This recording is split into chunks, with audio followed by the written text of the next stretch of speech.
Assalamu alaikum wa rahmatullahi wa barakatuh. Welcome to Straight Talk, the show that explores and discusses issues that affect the Muslim Ummah. Today, we will be discussing the current crisis unfolding in Burma. We will look at the causes and the reasons behind the escalation of the massacres that is taking place as we speak. We want to explore the responses by the international community, the players behind the scene, and a viable solution for this crisis. We have with us today Brother Abdus, our regular contributor to this show and community activist. And we have Brother Kuddus Ali, who is a solicitor, and Brother Abu Omar, a teacher by profession, and has a strong insight into the Bengali politics. This show will be available on our Facebook and our website, which is www.straight-talk.co.uk.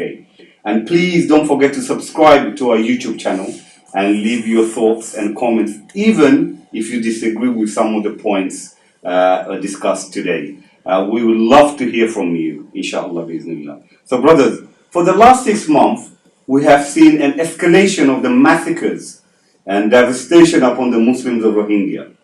The intense brutality by the Burmese army, rape, and indiscriminate killing of civilians, including children, women, and elderly. How did we get to this point? Brother Abdus? Okay, this whole situation scenario actually goes back into history from since World War II.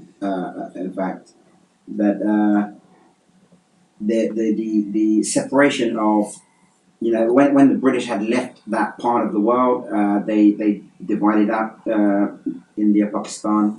That part where we are seeing these crimes taking place, this part was a part that was actually supposed to be a part of Pakistan at that time, which the British sort of deliberately, in my understanding, deliberately denied the people of that region and left them with Burma.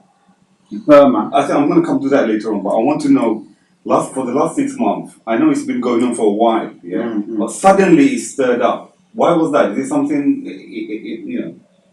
Okay. Is there anything new? Has there been a new dynamics? Well, yes, there have been. If you actually see Burma in the last 5 years, about 5 years ago, Burma was actually opened up to the international community. It was brought back into this international community, and new relationships were being forged. Western nations were now going in, and the first major corporation to go in there was actually Coca-Cola, if I can remember. And so Burma is a new market for industrial development and so on and so forth.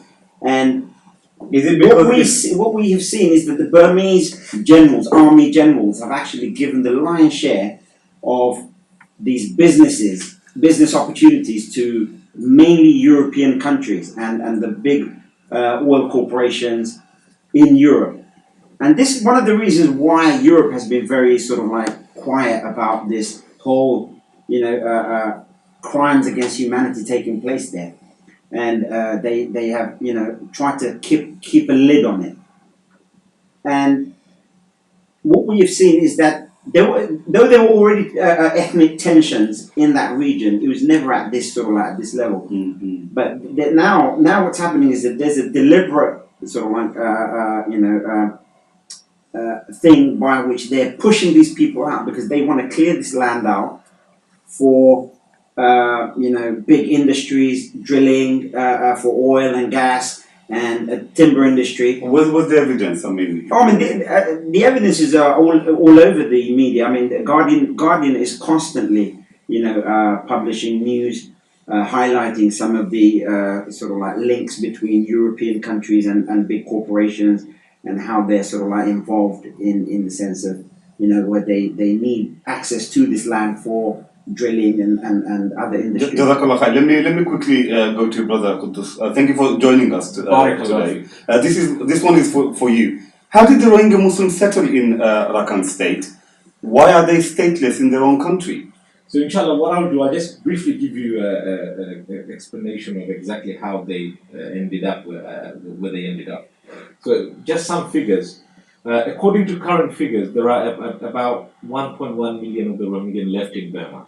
Now, the figure historically was actually 3.5 million people living in Burma. The decline started due to mass migration, expulsion, and no doubt the killings. They live in the western coastal Rakhine state, which is one of the poorest and least developed and least educated parts of Burma. Is that recent? This is a recent. recent year. Okay. And their roots actually goes back to the 12th century, which is the latter part of the Abbasid Caliphate.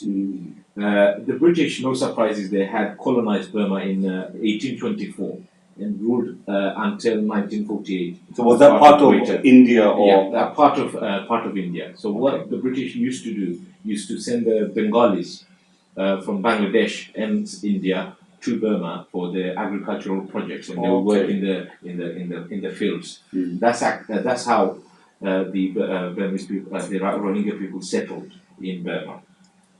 The situation became very, very worse after 1962, when there was a military coup in Burma, and the government of Burma at the time passed a Citizenship Act, in which essentially the act gave no right to the Rohingya people in their own country. So they couldn't access education, access health service, etc., and they were not recognized as nationals. Was that after the coup or? After the coup. Okay. After the coup. And that's when the British left? So the British left in 1948, and obviously after that the majority Buddhist population established government, and obviously from then on, under the Citizenship Act, they had no rights in their own country. So they were effectively stateless, and they were not recognized to seek any services or education, jobs. These facilities were not available for them.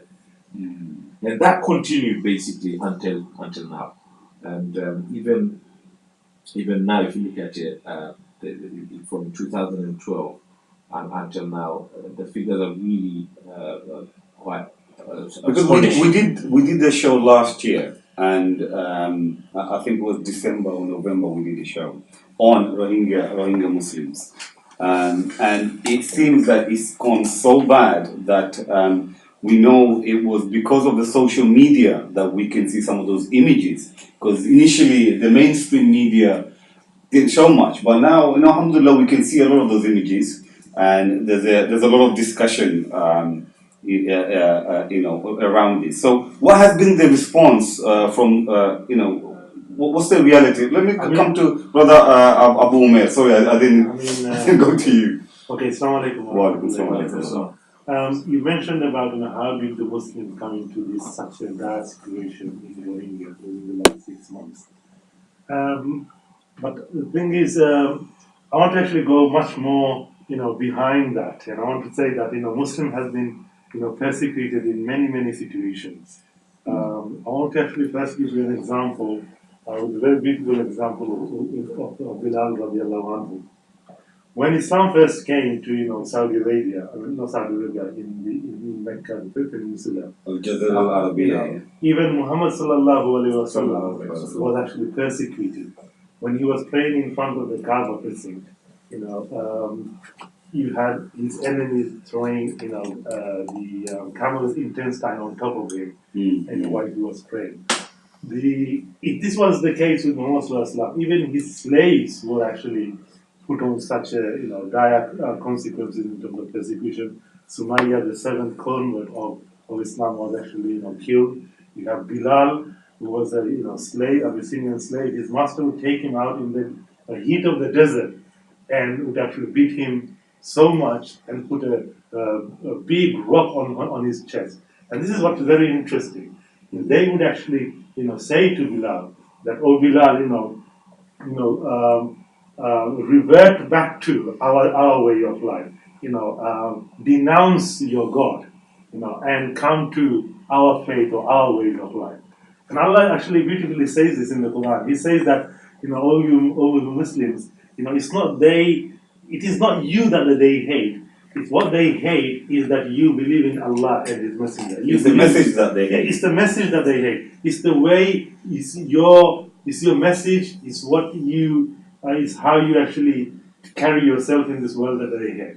But now I want to actually, come from that one and from that time to other historical facts. For example, if you look at the Mongols as well, when Mongol came to conquer the Islamic lands, they also massacred the Muslims. Even the Sikhs massacred millions of Muslims. What's more interesting is that when we lost our political might, the Islamic political might, the Ottoman Empire, if you like, when they were declining in their, well, after the colonization, that's when we lost a lot of the land and. So in the Balkans, when they were declining, a lot of the Europeans actually, attacked them back. And at that time, we found that a lot of the Muslims were actually persecuted. A lot of the ethnic cleansing took place in Balkans and the European areas. A lot of the Muslims were had to be migrated back to Europe and so forth. And what makes it really interesting is that in Burma, you had 4% of Muslims living in there.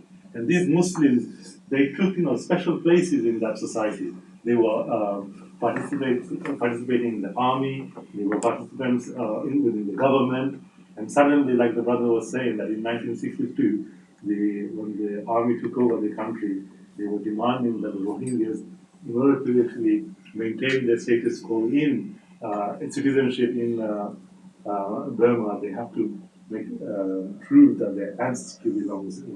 Can I quickly come, because that's a good point you made, Brother Kuddus.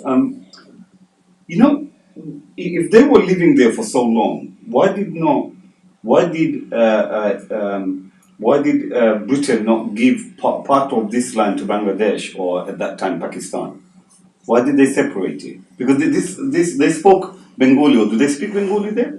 They speak Bengali Dialect, different dialect, yeah. Yeah, well, remember when they left the British Raj and left it to India, and India then split Pakistan. One of the main reasons as to why our brothers and sisters are suffering is because of the fact that the Buddhists, one of them, is the Buddhists obviously have vengeance and hatred, as the brother said, because of what they believe in. And so, and A and B, what happened was after during the Second World War, obviously the British were fighting the Japanese, and these Rohingya Muslims were fighting on the side of the British against the Japanese, and the Buddhists were actually fighting on the side of on the side of the Japanese. So they had that vengeance and hatred. That look, you fought our people, you fought us effectively. Now we're going to punish you. But one thing we must remember, and it's very important, once there are ethnic tensions, it is impossible to imagine that there cannot be other factors and reasons that is causing this problem. And this is where I would like to just briefly say that Thomas Johnson, he's a journalist. He writes for Quartz India, and he says we must look at the bigger picture. We must consider that there is vested political and economic interest contributing to the persecution and the torture of these people. And one of the main reasons is the government of Myanmar wants to be open in this globalized economy. Because they've accepted democracy, isn't it? Yes, look at the leadership that Britain prepared. It's a facade of democracy, isn't it? It's not really, exactly. It's a facade of democracy that they're using, and this is where, one of the interesting points that, you'll find is that, Burma is actually, has, its exports are duty-free within the European Union, unlike, say, Bangladesh, for example. So they're actually particularly favoured by the EU, so their goods come into Europe without, Because we see a lot of fish, like Burmese fish, that's right, in our local grocery. The other point I wanted to So that's fine, you can come in, yeah. So the other two big players, local players, there are India and China. And they have heavy vested financial and political interest in Burma. And because land has been acquired for development by Chinese and Indian companies, military base, expansion, natural resource, exploitation and extraction, agricultural projects. These are all the types of investment India and China are investing in. But that's the case with Bangladesh even. If you look at India, has a lot of investment in Bangladesh. China has a lot of investment in Bangladesh. But what they do, So they need the land are very strategic and fertile land that they be in the northern part that they're cleansing. or the Rakhine state. Yeah, the Rakhine state. This is the reason why the cleansing is happening, so that they can have the land for themselves. You see, How do you back this up? Well, there's Thomas Johnson, he's mentioning in his article, and there's another gentleman, his name is Gussi Forino from University of Newcastle. He's documented in his writings that these are one of the main reasons. Whilst there are ethnic tension, we cannot deny the elephant in the room that the capitalists always have a vested interest, and these are two future superpowers of the world.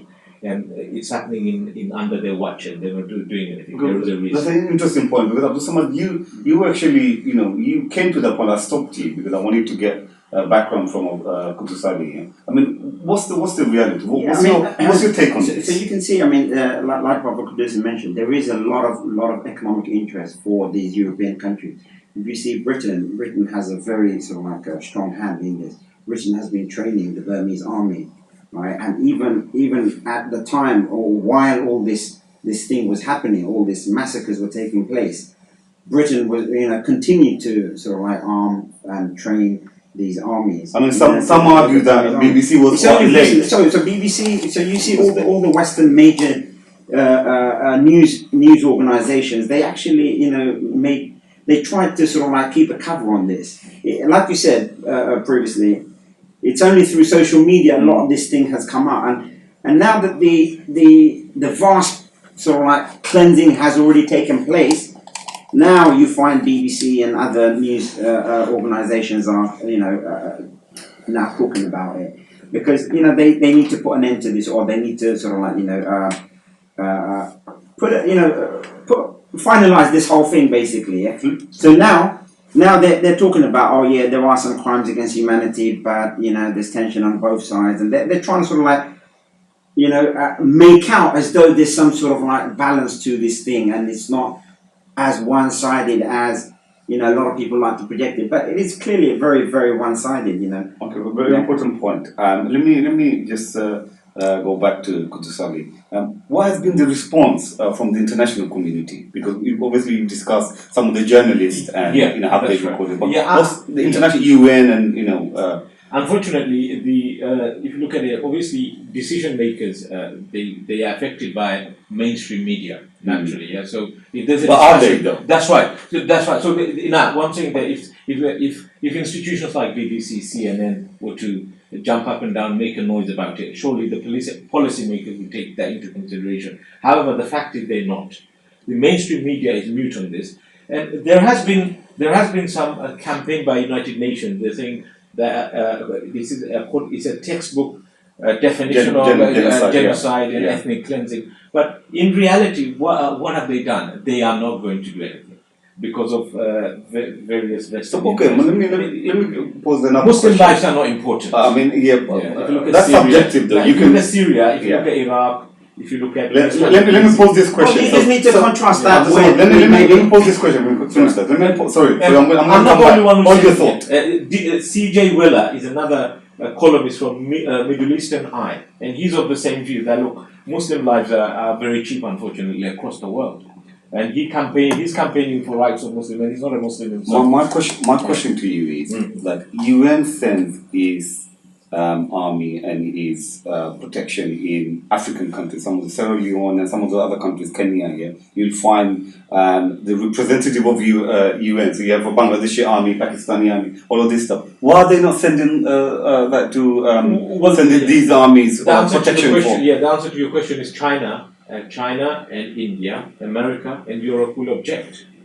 Yeah, who are the permanent members of the Security Council? These are these countries that I've just mentioned.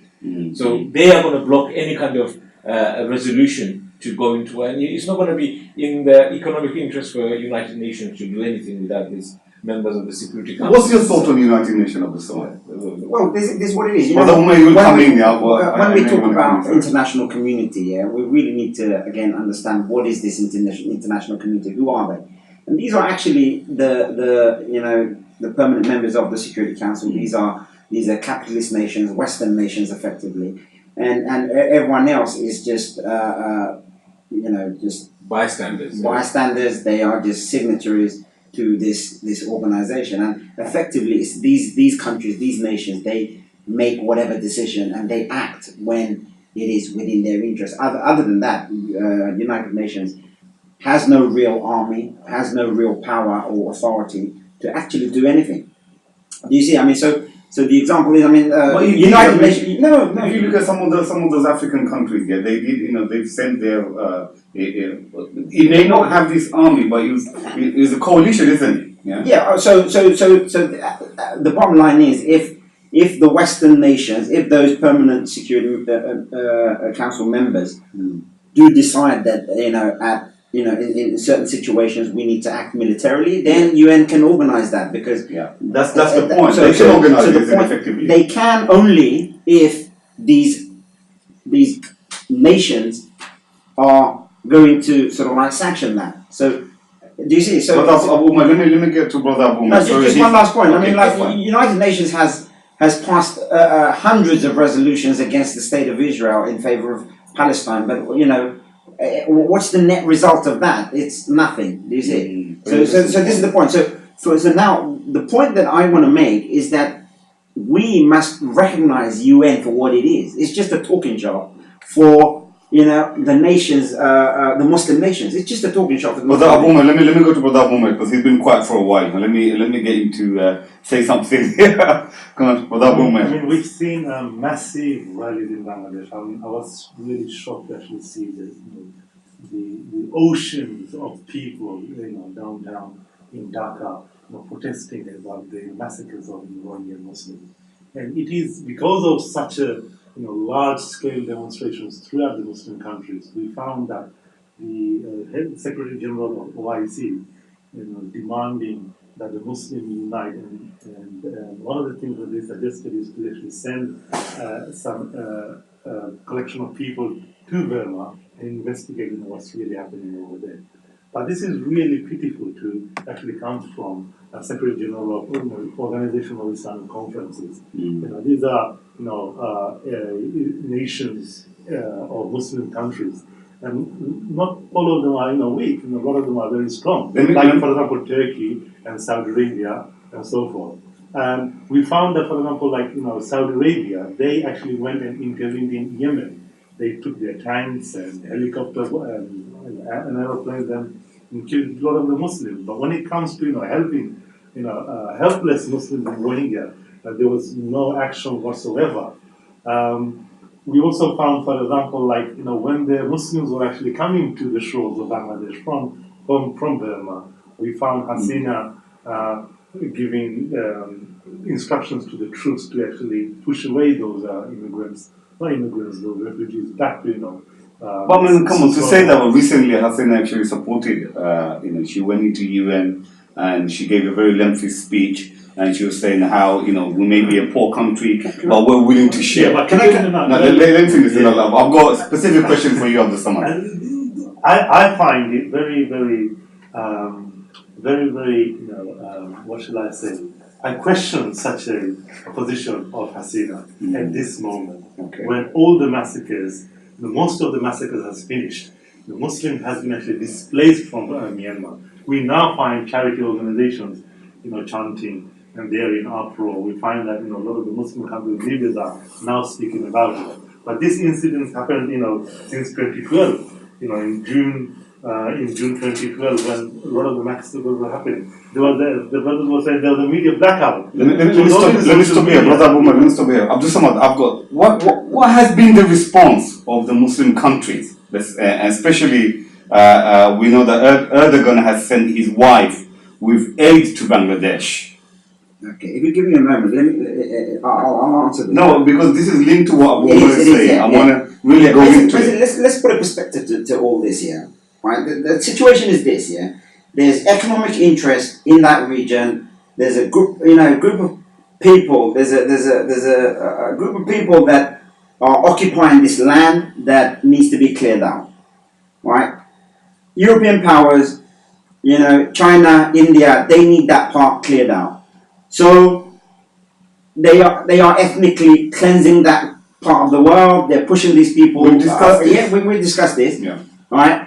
And and Bangladesh, right? Bangladesh is now in a position where it's taken instruction from EU. It's taken instruction from India. It's taken instruction from China that we need you to help us clear these people out. And now Bangladesh is saying, yeah, what can we do? We'll take these people in, but what's in it for us? So the reality of this is that there's a business deal going on behind the scenes.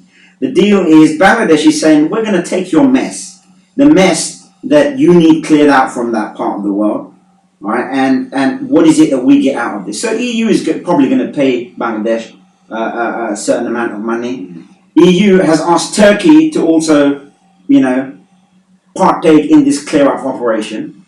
And so therefore, instead of addressing the big elephant in the room, which is ethnic cleansing, should there be military intervention? How can we protect these people? How can we restore these people's, safety and livelihood within the lands that they live in? We're saying, what can we do? Yeah, Bangladesh, Turkey is saying, Bangladesh, take these people and we'll pay for it. What kind of a gesture is that?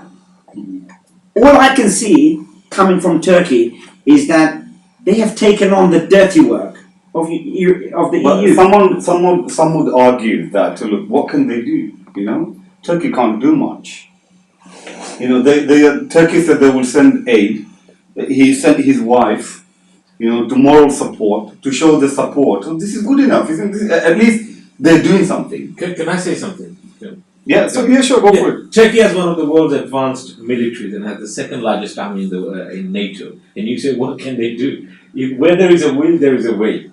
And they could definitely give them an alternative. Well, they are making a lot of noise. You have to like Turkey. But what kind of noise? This is the point I was going to. What kind of noise are they making? They're making like gestures. Better than nothing, some would argue. Some would argue, and I'll come to that actually. They're simply making gestures. One that actually works, in sync with European interests. If you know what I mean, yeah. So now that the ethnic cleansing has taken place, people have been massacred, the lands have been cleared up, right?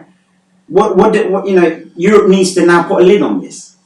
They need to close this chapter and they need to move on to the next part, which is the industries and the development and the drilling and the timber industry or whatever it is, their business. They need to get on with their business. They don't need this thing lingering on. So what Turkey is doing is saying, okay, we'll pay for the clear up operation. Do you see what I'm trying to say? So and like Brother says, what is this army that you have? This is it the second largest army in NATO? What does that actually do? If you cannot, can we not give him the benefit of doubt? Because look, a lot of the some of the Muslim scholars and some of our leaders, they say, look, Erdogan is a modern mujaddid. How would you argue this? Well, I would say the only thing he's reviving is treachery. Because and not just Erdogan, but we see the Muslim rulers across the entire Muslim world. They are traitors. They betray their people. What was the response from Pakistan army and Bangladeshi army? Well, exactly what you should expect. Their response has been exactly what you should expect from traitors that preside over the Muslim people. And what was the response of them? Because I've been listening to a lot of social media stuff, and there's some army generals there saying, look, we need to maybe send our armies, to defend these people. Well, I'll tell you an interesting response from an ex-army general in Bangladesh. What he's suggesting is that what needs to happen now is that Bangladesh needs to equip these Rohingya Muslims, right, with arms and send them back to fight for their right to that land and fight and restore their position within these countries. It's their right. And Bangladesh should facilitate this. Bangladesh should help these people.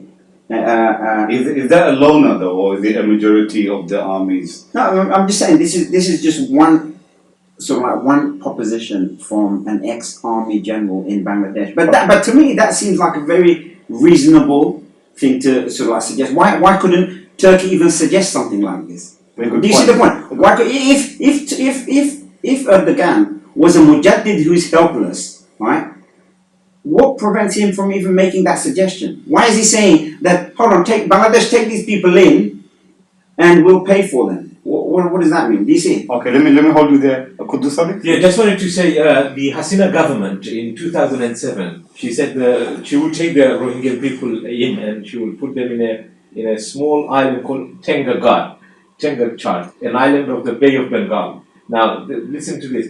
Tengachar is an island that floods during the monsoon season, which effectively means they're going to drown and die. So this is the kind of gesture you get from hypocrites like Hasina. Now, in relation to what the military do, I'll come to your yeah, well, whether the military are doing something or not, if you look at social media, if you look at as my brother Mahmoud said, in terms of the oceans of demonstration. The Muslims in Bangladesh, they've been demonstrating outside the Burmese embassy in Dhaka, and they said they were going to send a letter saying, look, and to the Bangladeshi government saying, look, open the borders for us, we will go and fight. We don't need the military, we just give us the opportunity to go there, we will go and fight. So Alhamdulillah, the Ummah is doing everything they can, and they are ready to go and fight. So it's the treacherous rulers, as my brother said. I'm going to just make one point on that. But we have to be quick because he's been waiting. Okay, Mama, wait, go on. What I wanted to actually say is that the Bangladesh Army is one of the biggest participants and donors of the UN peacekeeping force in the world. So we find Bangladesh Army in Sierra Leone, we find in many parts of Africa, and they are in their military gowns, working there, trying to actually maintain the status quo of the nationalistic, borders carved out by the colonialists in the past.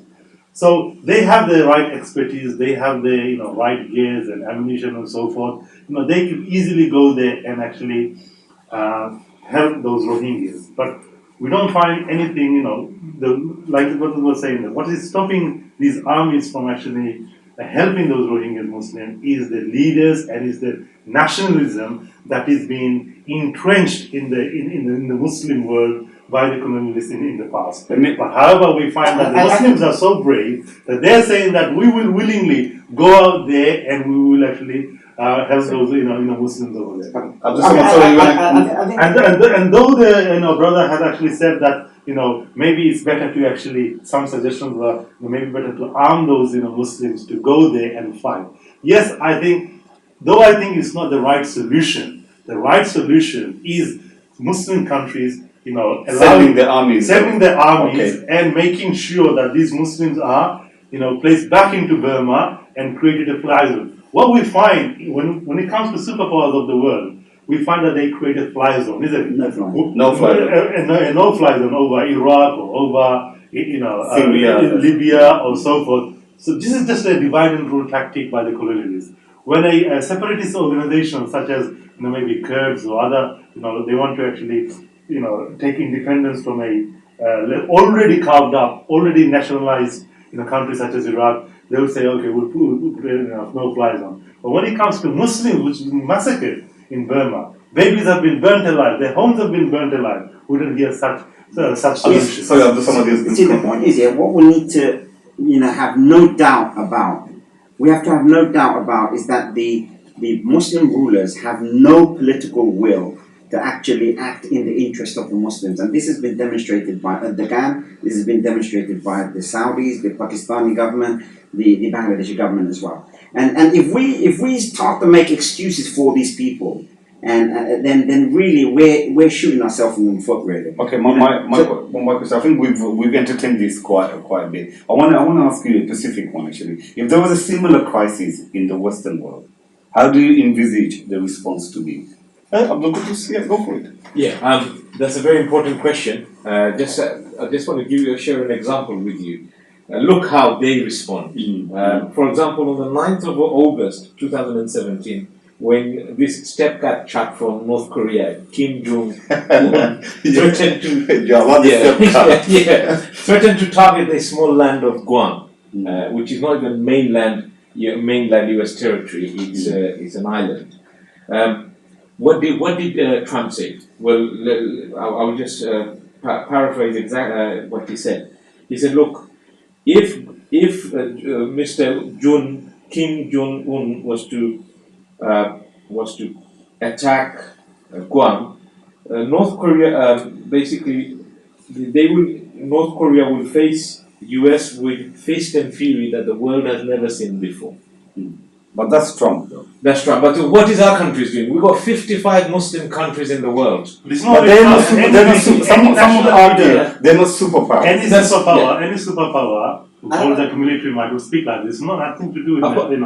Can I just finish my second point? Now, recently there was a hurricane in the British Virgin Islands.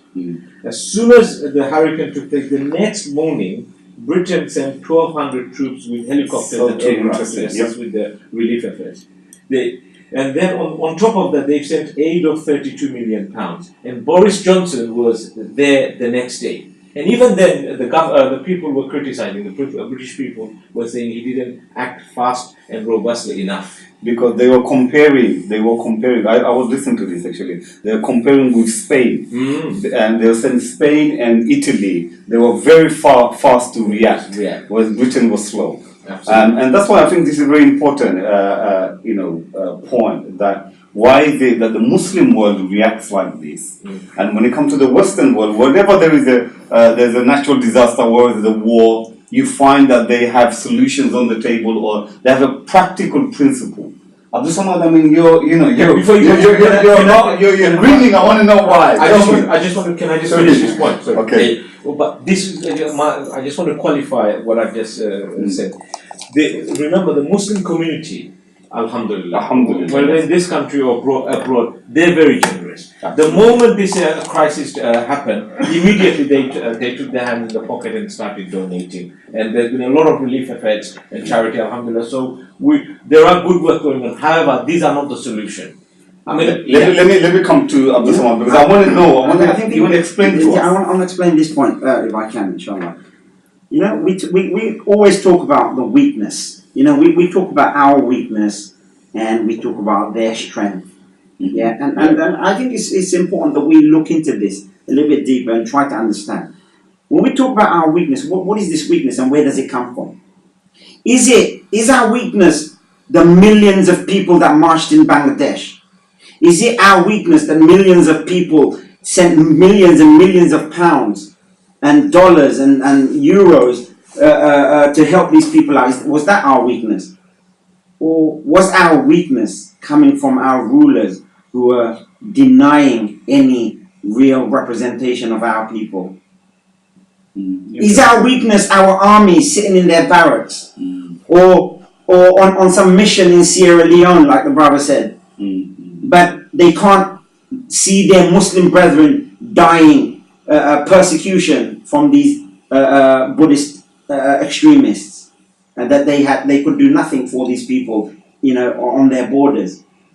So our weakness actually comes from our rulers, and this is the point I want to really highlight and drill into the minds of the people who are listening to this. Our weakness is not with us. Our weakness is with our political class. Our weakness is with our rulers, who are constantly acting in the interest and strengthening the hands of the enemies over us.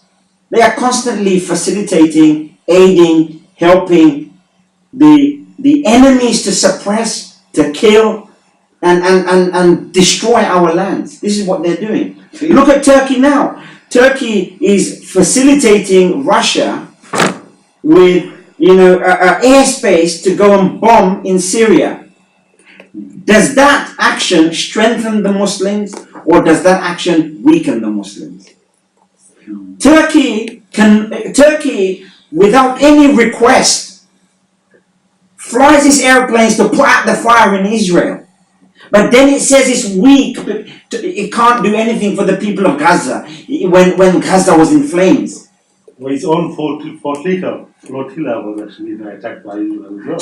So this is the point. Even the aid that was going for Gaza gets attacked by Israel.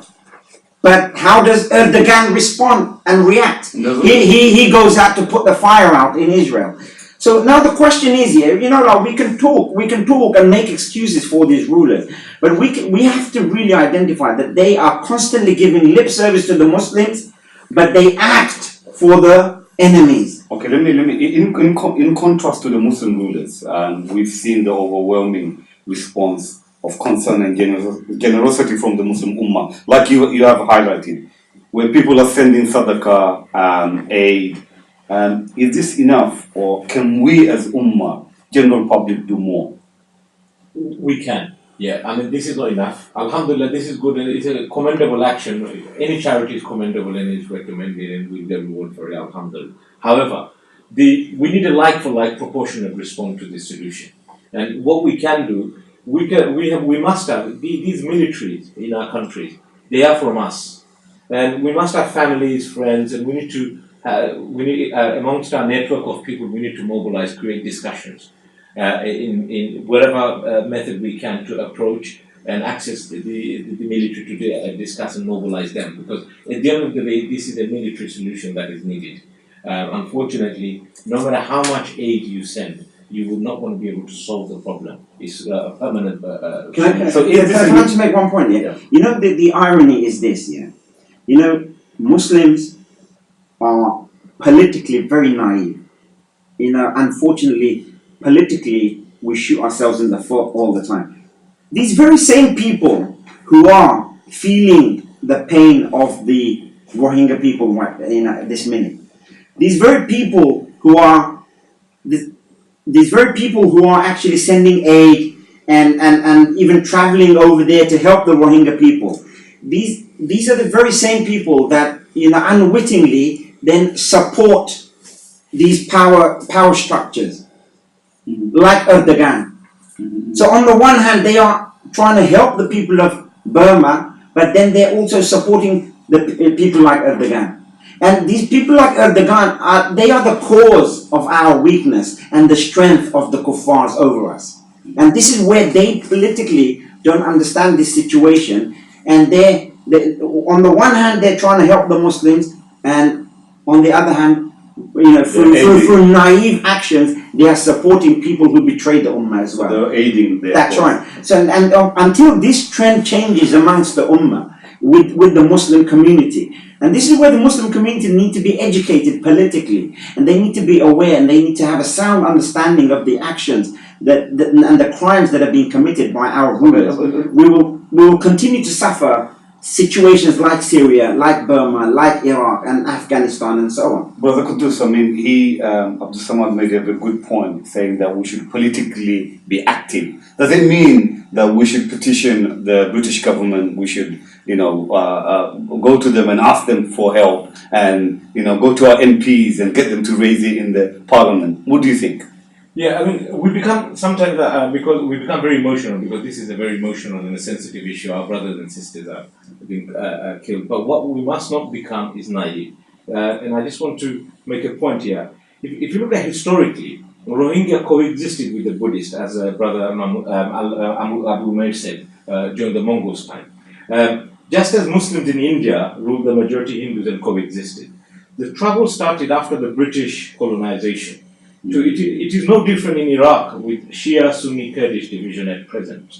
And many of these conflicts were created by the British and the USA. So therefore it is absolutely naive to call on these colonial powers to help us. So unfortunately, we've seen time and time again, petition, MP lobbying. Many of the organizations. Yeah, how effective has it been? How effective has it been? I get a lot of petitions, and can you please sign this petition? That's right. But think about it, if you assess... And we had a demonstration which was in front of British embassy saying, look, you go and help. Well, I've just mentioned to you that they're the ones who have created these problems, and you're going to the same establishment to get them to solve your problem, and this is very, very naive. So we can see practically it's not working. I mean, many Muslims in this country, for example, they've lobbied the government many times in Iraq, during the time of Iraq invasion, Afghanistan, Syria. What have we achieved? So we need to be very careful. Very interesting. Very think interesting carefully point. before we carry out any action. I just wanted to comment to the point you're saying that should we actually, raise... We've got 10 minutes, so I want to try and push it, yeah. Please. Should we actually raise funds? Should we actually give a lot of charity to alleviate the suffering of the Muslims of Rohingya? The thing is, charity never actually solves the problem. We've been giving charity. It helps. It may help. It may help a bit, but often we find that people in Gaza, often we find that people in Syria, people in other parts of the Muslims where there is conflict going on, what they say is that, look, we don't want your charity. We want you to protect us militarily. We want you to protect us politically. What we don't have is a leader to protect us. If we look at the situation, I'll give you a recent example with Grenfell Tower. When the burning happened, afterwards, it was the Muslims who actually amassed all these, food containers and clothes and provided shelter and all that. Then we found that all these, donations, created a massive pile, and it was not needed anymore. It's so much that it was not needed anymore. But the suffering continues. The suffering today is still continuing. These people are homeless.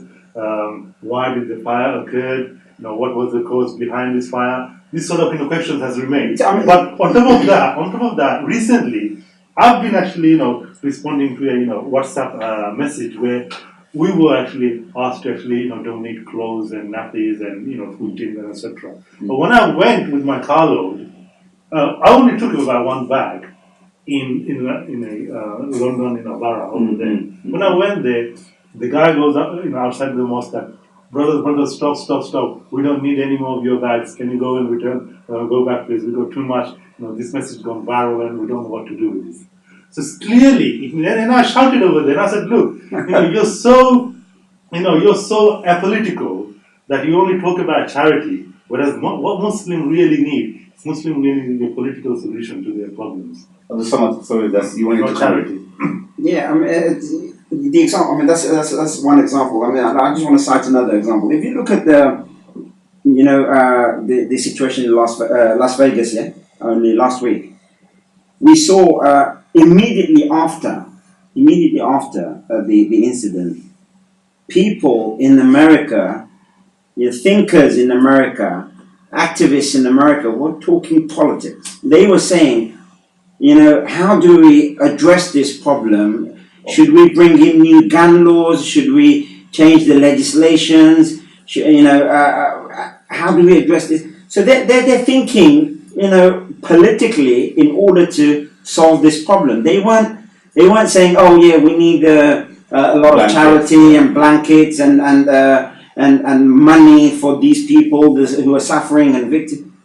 Maybe it's an interesting point. But the point is, the contrast is this: is that when we, the Muslim Ummah, face situations, we completely sideline this whole political discussion and understanding the nature of this problem and why these problems continuously resurface, and we suffer the very same things again and again, and we are given the very same poor solutions of charity.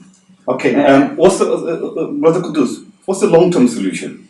So, as I said previously, I think what we need to do is to talk to all our connections in our countries, in Muslim countries especially, and to approach the army, because they're the only ones. One of the ones who. How realistic is that? It was very realistic, because these armies, these military generals come from us. We need to approach people of influence as well, our business people who are in politics as well, politicians, and approach them and discuss with them. We need to create an atmosphere of political awareness where the right solution is given. So we need to articulate the case for Islam, that only Islam, only Khilafah can solve the problem in our country. Okay, I'm going to come. I want to wrap it up, so I'll just sorry. So, the point is this: what we need to understand is that the Muslim Ummah over the last century have been suffering politically, and that needs to be sort of like really internalized, digested. And we need to be very clear. How can we practically do that? Yeah, practically, we need to call for new politics. The current setup of politics is not working, it's not designed to work, it's not meant to work. Do you think that if the Ummah keep on discussing politics, yes, it will change? So what we have seen is over the years, what has changed? The only thing that has changed are the people. Muslims have become more political. Muslims are now looking for political solutions to some extent. And it is the Muslims who are becoming more Islamicized, and that's the only thing that's changed. It's not our rulers. Our rulers have not changed. Do you see? So this push needs to now, go to the next level where we're now talking about those people who are ruling over us, and are they reflecting our concerns, our interests, our way of life? And if they're not, then we need to talk, about alternatives. And this is where Brother Kuddus has mentioned the alternative system. The only system that has ever worked for the Muslim Ummah is the Islamic alternative, which is the Khilafah system, and we should all call for this, no doubt. Okay, Abu Umar, you're our last. I just wanted to actually, explain to your listeners that, what does Brother, Samad mean when he says that, it needs to be solved, politically. Now, one of the Muslim might think that, political may be, although joining a political group. yeah, could join, be. Political group, etc. Yeah. What political means is that, you use all the institutions within the state apparatus to solve the problem. So, if it be, for example, the state actually uses its own funds to solve the economic issues or the funding issues of a refugee crisis like Rohingya. It uses its armory, whether it's military, its naval power, its military power. It uses its foreign policy. It uses its negotiation, stately negotiations to solve a matter. It utilizes the state apparatus to create pressure. This is what it means by politically. So this is not something that we are saying that it's a secular idea. It's actually from Islam. Prophet ﷺ, whenever he actually dealt with any matter, he would actually sit in the mosque and he would actually launch armies from the mosque. He would actually Make treaties with different tribes, with different groups of people. He would actually conduct marriages. And he would actually use the whole state's infrastructure and institutions to solve the problem. This is what we mean by politically solve the problem. And it's actually from the Quran, it's from Islam. Jazakallah khair. I will give you the last word. So I just want to make 2 points. Yeah. Point number 1 is during the time of the Prophet ﷺ in Medina, there was a sister, Muslim sister, who was amongst in a marketplace with the Jews. And this Jew pinned her cloth into the bench where she was sitting. And so she got up and she was exposed, her aura was exposed. There was a Muslim who responded to that and killed the Jew. When the Prophet ﷺ heard about this, he sent an army to go and protect this sister. So again, this is a political solution that the Prophet ﷺ immediately provided. Now, second point, inshallah, this is where what I would say is that there is glad tidings to the believers of Rohingya and other places in the world. Allah mentioned in the Quran in Surah Al-Buruj, He says, "Cursed were the people of the ditch, fire supplied abundantly with fuel when they sat by a fire and they witnessed what they were doing against the believers, burning them. They had nothing against them except that they believed in Allah, the Almighty, worthy of all praise, to whom belongs the dominion of the heavens and the earth, and Allah is witness over everything." Allah subhanahu wa ta'ala had cursed the people of the ditch for their transgression against the believers. This curse will apply to those who persecute and oppress the believers today. Jazakallah khair. I will have to pause you guys here, and inshallah, thank you for listening to Straight Talk. Please don't forget to subscribe to our YouTube channel and leave your thoughts and comments, even if you disagree with some of the points that the brothers made. Please don't forget to share the show with your friends and family. Inshallah, they will benefit from this discussion, and we hope they benefit from these discussions. I'd like to thank the brothers for coming down. Jazakallah khair, for your contribution. Till next time, assalamu alaikum wa rahmatullahi wa barakatuh.